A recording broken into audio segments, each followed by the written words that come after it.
Pemirsa, terima kasih pian masih bersama kami. Berita selanjutnya Mahabarakan. Rapat Koordinasi Monitoring dan Evaluasi Penyaluran Kredit Usaha Rakyat tahun 2025 Regional Kalimantan dipimpin Menteri UMKM di Gedung Mahligai Pancasila, Jalan Suprapto, Banjarmasin Tengah, Baisukan, Rabu 18 Juni 2025. Rakor secara regional sampai ke tingkat wilayah ini baru dilakukan di era pemerintahan Prabowo Subianto. Tujuannya agar monitoring dan evaluasi bisa lebih detail dan komprehensif sampai ke wilayah. Rapat Koordinasi Monitoring dan Evaluasi Penyaluran Kredit Usaha Rakyat tahun 2025 Regional Kalimantan dipimpin Menteri UMKM Maman Abdurrahman di Gedung Mahligai Pancasila, Jalan R. Suprapto, Banjarmasin Tengah, Baisukan, Rabu 18 Juni 2025.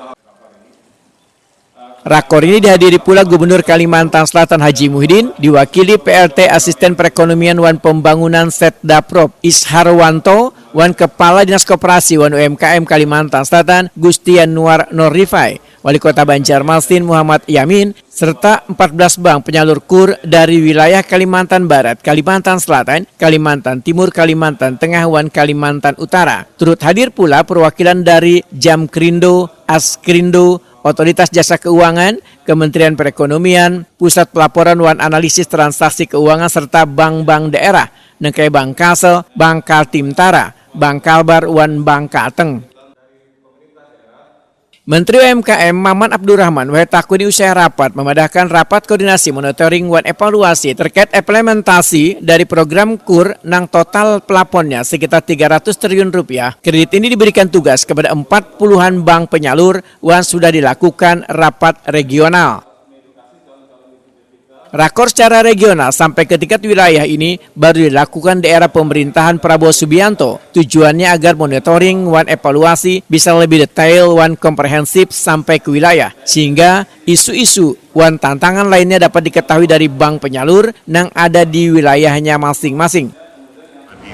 Tujuannya apa? Yang paling utama adalah memastikan pendistribusian itu tepat sasaran, tepat waktu, dan tepat kualitas.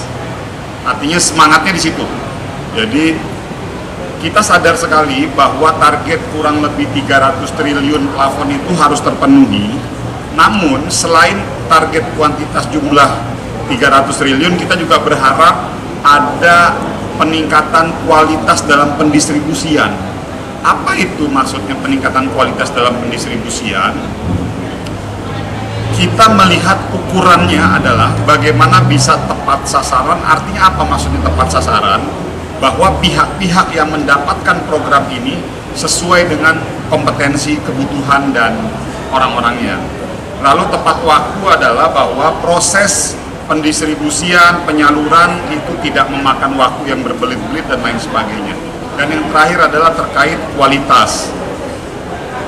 Pemerintah di bawah pemerintahan Pak Prabowo Subianto dan kami diberikan amanah untuk memastikan bahwa dalam 100% plafon tersebut, yaitu kurang lebih 300 triliun, itu kita berharap 60%-nya bisa didistribusikan ke sektor produksi. Jadi bukan hanya sekedar mengejar di kelompok atau sektor konsumtif, yaitu didorong kepada UMKM yang banyak bergerak di sektor produksi. Maman Abdurrahman menyatakan, untuk wilayah Kalimantan, target pencapaian penggunaan dana di sektor produksi 62,96%. Tapi dari jumlah target plafon rata-rata masih relatif lebih kecil. Pencapaian hingga wayah ini hanya sebesar 7,64 triliun rupiah dari total penyaluran nasional sekitar 116 triliun rupiah. Sehingga diperlukan adanya peran pemerintah provinsi, kabupaten kota untuk menggugah data debitur KUR potensial.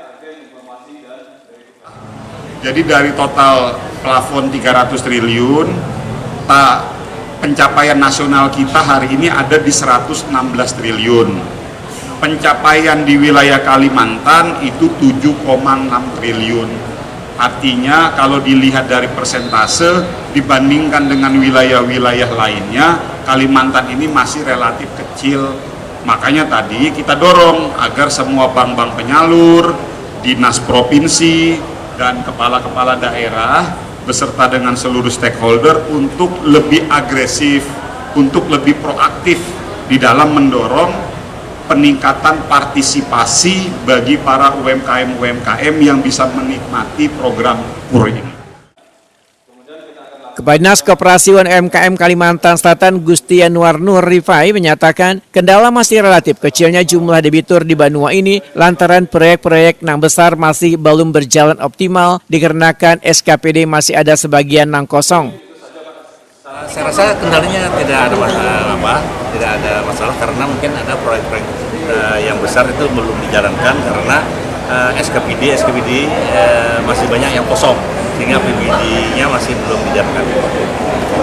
Berarti angka yang 2, itu angka wajar atau?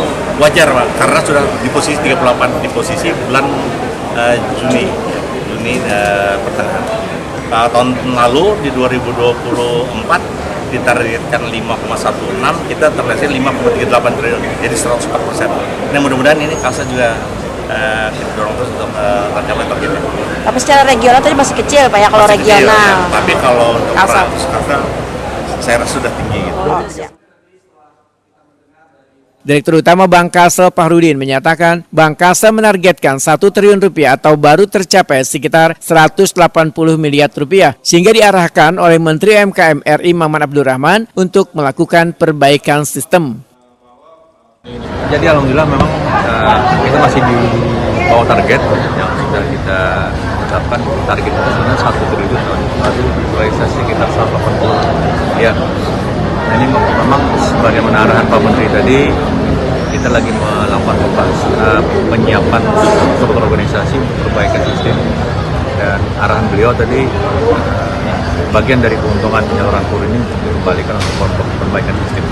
Nah kemudian yang kedua, ini lebih bagusnya tadi ada dukungan Pemda ya, menyiapkan data sehingga ada lag tadi antara data yang di lapangan dengan yang diajukan ke bank. Ini alhamdulillah, dan input data tahun ini data tadi masih kurang sekali. Mudah-mudahan tahun ini bisa dilengkapi.